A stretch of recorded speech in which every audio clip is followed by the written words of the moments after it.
네, 안녕하세요. 예, 목소리가 아직도 안 돌아왔어요. 이번에 선거 2번 연달아 치르다 보니까 이게 좀 성대가 좀 평소와 다릅니다, 제가. 예, 네. 성대가 주인을 잘못 만났습니다. 예. 현안부터 질문을 좀 드리겠습니다. 화물연대가 협상 결렬은 여당 탓이라고 합니다. 그 야당도 여당이 책임을 다라고 맞서고 있는데 어떻게 생각하십니까? 원래 그런 화물연대 협상의 대상은 화주들입니다. 근데 화주들의 어떤 연맹체나 이런 것들이 좀 부족하다 보니까 아무래도 정부 측이 중간에 중재자로 나서서 이런 협상을 중재하는 것이고, 여당과 야당 같은 경우에는 이 법률을 변경할 사안이 있을 때, 입법 사항이 있을 때 이제 도움을 줄 수 있는 것인데, 실제로 이 화물연대가 주장하는 안전운임제라는 것이 지금 일몰제로 3년 동안 시행해 보기로 해서 진행되었는데, 안타깝게도 3년 동안 코로나도 있고 뭐 이렇지 않았습니까? 예, 예. 그래서 그 성과가 정확하게 측정되지 않았습니다. 실제 이런 안전운임제 했을 때 운행 안전이라는 게 보장되는지에 대해서. 네. 그래서 지금 그런 상황에서 일몰제를 좀 연장하자 정도까지가 국회나 이런 차원의 논의였는데, 이분들이 이제 저희 여당 측에 이렇게 너무 강한 언사로 이제 비난을 하시게 되면은 아마 이게 좀 오히려 논의의 틀이 깨지지 않을까 하는 우려가 있습니다. 무슨 오해가 있는지 모르겠지만은 여당이 이런 입법 과정에서 할 수 있는 기여를 할 테니까 대신 이걸 뭐 비난조라든지 이렇게 가져가진 않았으면 좋겠습니다. 좀 좋게 시작을 했으면 좋겠다는 말씀이세요. 그리고 이제 제대로 자기 정치를 하겠다고 하셨습니다. 네. 물론 이거는 뭐 예전에 너무 자기 정치하러 간다는 말 때문에 발끈해서 뭐 하신 말씀인 것 같기도 하지만 이준석식 자기 정치란 뭘까도 궁금합니다. 굉장히 역설적 표현이죠. 그러니까 제가 지금까지 아까 대선과 지선을 치르면서 두 번의 선거 동안에 제 정치보다는 오히려 당의 공공의 목표를 위한 그런 선거 승리를 위한 전략들을 많이 구사했던 거 아니겠습니까? 네. 그러면 제가 당대표가 됐을 때는 개혁의 아젠다들을 제가 세운 것들이 있었는데 그것들을 구현하는 것이 자기 정치다라고 표현한 거지만은 사실 그건 공공의 이익을 위해서 하는 겁니다. 그렇기 때문에 자기 정치라는 건 하도 그 자기 정치라고 비판하는 사람들에 대한 역설적 표현이죠. 그럼 사실 당을 위한 거지 나 자신을 위한 것은 아니다. 그러면은 지난번에 정진석 국회 부의장에게 뭐 얘기를 이제 물론 하신 거지만 당대표를 1년 내내 흔들었다고 했습니다. 거기서 가장 크게 느꼈던 건 어떤 거였어요? 선거 과정 중에 많은 분들이 보셨겠지만은 당대표는 선출된 권위입니다. 네. 그런데 일부 인사 같은 경우에는 당신 말 듣지 않겠다라는 뭐 소위 하극상에 해당하는 것부터 그리고 선거 전략에 대한 지휘에 대해 가지고 성과가 좋음에도 나중에 거기에다 책임을 물리려고 한다든지 예. 대선에 0.7% 차로 이겼는데 거기에 대해 가지고 뭐 제가 승리의 원흉이라는 표현을 썼는데 대선 직후에 저를 승리의 원흉으로 몰았습니다. 그러니까 이게 물에 빠진 사람 건져놓으면 보따리 내려온 사람도 있는 것처럼 약간 그런 상황들이 많았고, 이번 지방선거에서도 사실 보수 정당이 기록한 역대급 승리였음에도 불구하고 그 이후에 계속 흔들려는 모습이고, 이게 1년째 지속되는 것은 제가 뭐 원외 당대표인 것도 있겠지만은 뿌리 깊은 어떤 한국 사회에 어쨌든 그런 뭐랄까요? 끼리끼리 뭉쳐가지고 카르텔화된 그런 어떤 부분, 이런 게 있지 않나 싶습니다. 그러니까 대선에 이어서 지선까지 다 이겼는데 원유란 말을 들어야 했다. 공천 시스템 거론하셨죠. 사실 차기 당권을 노리는 분들은 굉장히 불편해할 이슈입니다.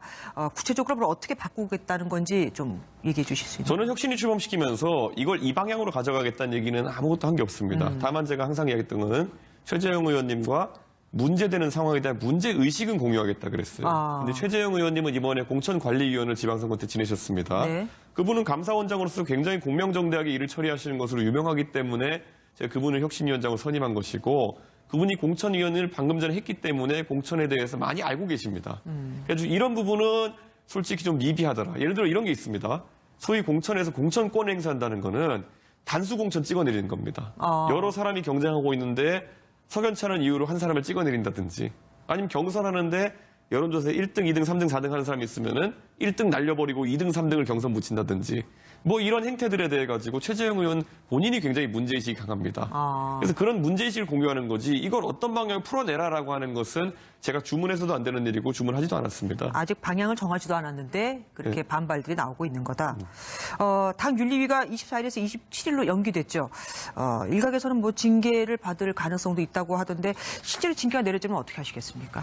글쎄요, 저는 징계 처분이 어떤 것인지도 잘 모르겠고 무엇에 대한 것인지도 파악해봐야겠지만은 24일, 27일 뭐 이런 얘기들이 처음엔 2일이라 그랬어요. 6월 1일이 선거인데 6월 2일 날 윤리위를 잡고 이런 사람들은 도대체 무슨 생각인 건지, 24일, 27일 이런 것들도 저는 공식적으로 통보받은 거 아무것도 없습니다. 선 관련된 건데 모르십니까? 그러니까 내용에 대해서는 저도 무엇이 논의된다는 걸 들었지만은 일정이 아니고 전 통보된 것이 없거든요. 그렇기 때문에 저는 이런 것들을 언론을 통해서 알아야 되는 그런 상황입니다. 그렇기 때문에 저는 이것도 윤리위 진행 방식이라는 것도 사실 좀 의아하긴 합니다. 라임 옵티머스 사태, 대장부 의혹 같은 이른바 전 정부 시절 있었던 일에 대해서 수사를 뭐 할 거다는 얘기가 있던데 전망도 있고요. 적폐 수사 필요하다고 보십니까?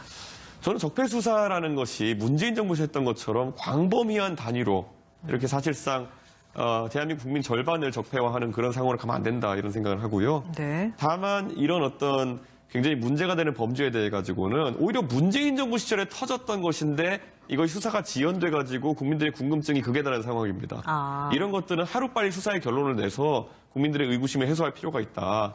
당장 울산시장 선거 개입권 같은 경우는 지난 지방선거 얘기입니다. 네. 그런데 지금 지방선거 한 번 더 했는데도 지금 결론이 안 난 상황이거든요. 이러면 이건 상당히 좀 문제가 있는 상황이고 저는 이런 것들은 신속한 수사를 통해서 그분들의 뭐 예를 들어 그분들 잘못이 있던 없던 간에 그분들도 긴 시간 고통받는 거 아니겠습니까? 빨리 결론을 내야 된다 이런 생각입니다. 네.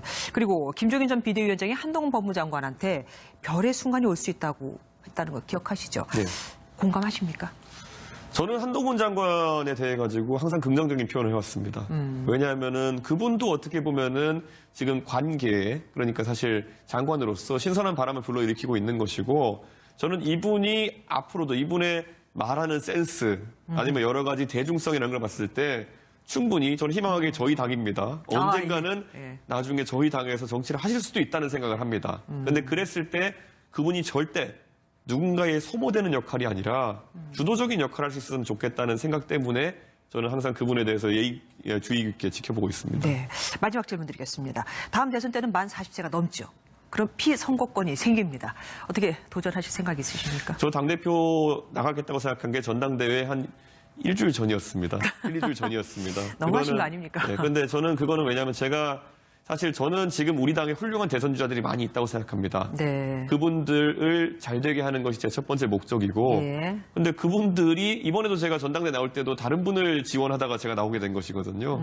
그분들이 하는 역할에 불충분하는 것이 있고 제가 불쏘시개 역할이라도 할 수 있으면은 제가 어떻게든 참여를 하겠지만은 지금 단계에서는 너무 훌륭한 분들이 많고 제가 개인적으로도 좋은 인간관계를 맺고 있는 분들이 많아가지고 그분들에게도 지금 굉장히 조언을 많이 하고 있습니다. 젊은 세대와 소통하는 거라든지 정책이라는 걸 소통하고 있는데 그분들이 잘 되기를 기원하고 있습니다. 예. 바쁘신데 시간 내주셔서 감사합니다. 목도 얼른 낫기를 바랍니다. 고맙습니다.